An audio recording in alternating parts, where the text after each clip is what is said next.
also haven't met a Democrat that's willing to admit that there is a crisis. And speaking of Democrats, a very popular one, you may remember him, President Obama, is now weighing in on things. We have not heard from him in a while. He's not talking about the border, but he's talking about what's happening in his own party. Here is President Obama speaking out in Berlin, talking about his own party, progressives, the left, going too far. One of the things I do worry about sometimes among progressives in the United States, maybe it's true here as well, is a certain kind of rigidity where we say, I'm sorry, this is how it's going to be, and then we start sometimes creating what's called a circular firing squad, where you start shooting at your allies because one of them is straying from purity on the issues. And when that happens, typically the overall effort and movement weakens. Oh, I wonder who he's alluding to there.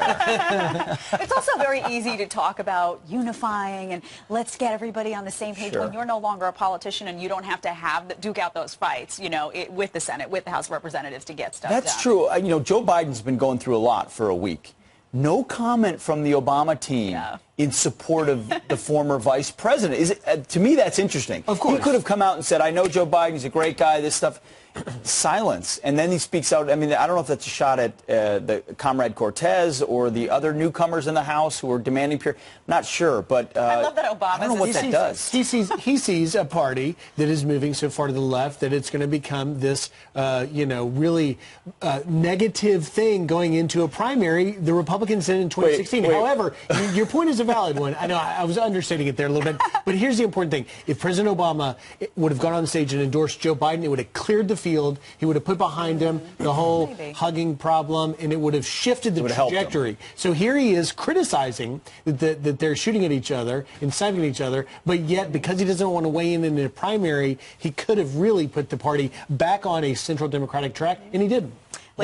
Go ahead. Ladies and gentlemen, President Obama is now your centrist in the Democratic Party. Somehow. That's right. It's so funny. Just a few years ago, you're talking about how he's this far-left community organizer, and now even he's looking at his own party, and he's like, whoa, hold on a second. Such a great You guys got to move to the middle a little bit. It's great stuff. But put yourself in his shoes. He wants Democrats to talk about extending Obamacare, extending the legacy of his policies that he put through in 2 terms. Instead, they're talking about things that way past what he did. Talk about in you know, cow farts and these other things, and he doesn't want that. All right, well, the president yesterday reacting to ongoing developments on the border, and he took to Twitter, as he often does, talking about the threats that are being faced at the southern border. This is what he had to say. He talked about the redeployment of more agents to the border. He said, we've redeployed 750 agents at the southern border, specific ports of entry, in order to help with the large-scale surge of illegal migrants trying to make their way into the United States. This will cause traffic and commercial delays until such time as Mexico is able to use its powerful common-sense immigration laws to stop illegals from coming through Mexico into the U.S. and removing them back to their country of origin until Mexico cleans up this ridiculous and massive migration. We will be focusing on border security, not ports of entry. And Griff, yesterday we were talking a lot about he's giving Mexico a chance to address this, but once again doubling down, we wonder whether or not they will. Well, you have a new president of Mexico, López Obrador, and you know he came in very pro-immigrant, and now he seems to have realized the situation, the seriousness of it, the emergency, the crisis, whatever you want to call it, and so he's saying, listen, we got to do some more, so we'll see where that goes. What's interesting, though, is when I was talking to President Trump, I said, you know, do you feel like the Democrats are finally coming around to realizing this is a crisis any way you cut it? Well, it doesn't appear the Democrats are there yet, and of course that's what he told us. However, the media seems that they may be coming around a little bit if you look at some of the headlines. Now, this is the Washington Post. It reads this: as Trump wrestles with immigration, experts say his policies have made things worse. Politico: yes, there's a crisis on the border, and it's Trump's fault. Oh, so wait, let me get this straight. First, there was no crisis. It was manufactured. Now there's a crisis, and it's all Trump's fault. Do I have Correct. that right? You have that correct. Okay, so I'm Yes, you do. following this well. Thank you, media, for clarifying that. I think it's important to note, too, that Trump has made headway with Mexico, and also, you know, and I said this yesterday, giving credit where it's due, because even though it's been just a few days, having some support from that side, it shows the willingness of the president to say, you know what, I took a tough stand. I did threaten to close the border. People pay attention to that. When you play tough, sometimes people say, you know what, he's not kidding around. And I think it's important to show, you know, that he appreciates well, that. And it's a tough spot for him, because when you make the border your emphasis, but your laws haven't caught up to that emphasis, then you create an environment where people rush for the border to get in while they still can before those laws change. And there was a Sheriff Mark Daniels, how do you pronounce that county? Daniels, yeah. Daniels. Cochise County. Cochise County, Arizona, says that after working the border for 3.5 decades, he's paying close attention. Watch. 35 years on this border, I'm worried. I'm really worried where this country is going and where we're at. You know, I'm worried about our communities. I'm worried about our families. I'm worried about Americans. I'm also worried about CBP, the Border Patrol agents, our HSI, all the folks and the sheriffs that are standing united with them that are watching this crisis that's not being solved, it's not being taken care of. And the support from our president, we truly appreciate that. But where the heck is Congress? Why is Congress not stepping into this? Because we do.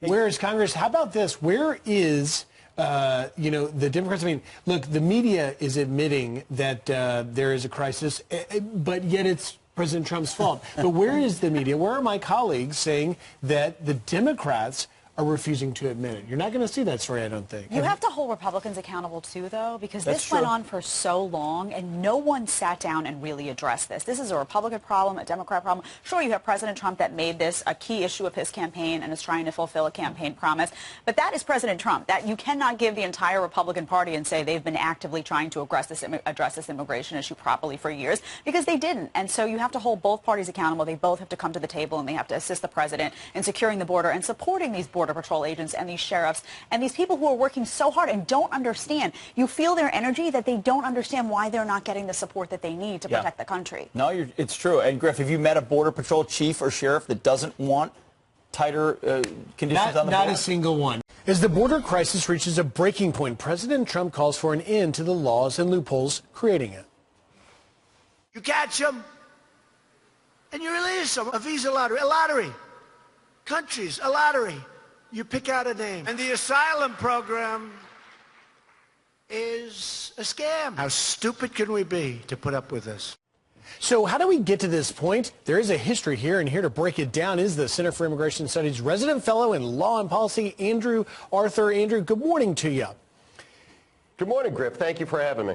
We've heard so much about this. A president, we hear Border Patrol officials have told me that, but let's break this down. First and foremost is catch and release. Tell me what this is and why it matters. Catch and release is a policy under which aliens who are apprehended entering the United States illegally are quickly freed and allowed to go into the interior of the United States, where they may wait for up to 8 years for their hearings to occur. So basically, they get a free pass into the United States and can stay here indefinitely. Andrew, what really stuns people is that in the last 3 months, roughly 125,000 migrant family units have been released into the U.S., into the fabric of our communities, and it is because of what we hear, what's called the Flores Settlement. Explain. The Flores Settlement Agreement was signed by Janet Reno back in 1997. In 2016, the Court of Appeals for the Ninth Circuit, interpreting that then 19-year-old settlement agreement, said no alien minor could be detained by DHS for more than 20 days. Because we don't separate parents from families or from children, that means that the parents get released after 20 days. They know this throughout Guatemala. We've seen reporting in the New York Times, Washington Post about this. So we're seeing primarily men show up with children, knowing that they're going to get released into the United States within 20 days, where they can go and work and make 10 times the wages here that they make back home. And now also the claiming of asylum, which seems to be the majority of the people coming here. Explain exactly what that is and what they're trying to do. Most aliens who are apprehended entering illegally along the border are supposed to be subject to something called expedited removal, where we quickly remove them from the United States. But there's an exception called credible fear. If you assert that you want to apply for asylum or you have a fear of being sent back home, then you're put in front of an asylum officer where you have an 89% chance, if a decision is reached, of actually being found to have credible fear. You're placed in removal proceedings, and again, you're likely released into the United States. Back in 2011, about 1% of all people claimed credible fear. Last year, it was 18% of people who claimed credible fear. Arthur, we hear visa lottery and chain migration. What are those? Visa lottery is a program that allows 50,000 aliens from countries from which we don't traditionally receive a large number of aliens to apply for a visa. They don't have to have any ties to the United States. They don't have to have that many skills or that much education. And basically, it's a free pass into the United States for this population of people. Saifullah Saipov, the fellow who's been charged with killing 8 people on a bike path in New York City in Halloween 2017, he got in through the visa lottery. Not a surprise, because a lot of the countries from which terrorists come are major lottery winners. And chain migration, very quickly? Chain migration is a process by which family members in the United States can petition for other family members to come to the United States. About 61% of all immigrants to the United States in the last 35 years entered this way. They don't have to have any skills or abilities. They just have to have a family member. Andrew, Arthur, thank you very much for breaking it down. We'll see if Congress gets anything done in changing some of those laws. Thank you, sir. Thank you, Griff. All right.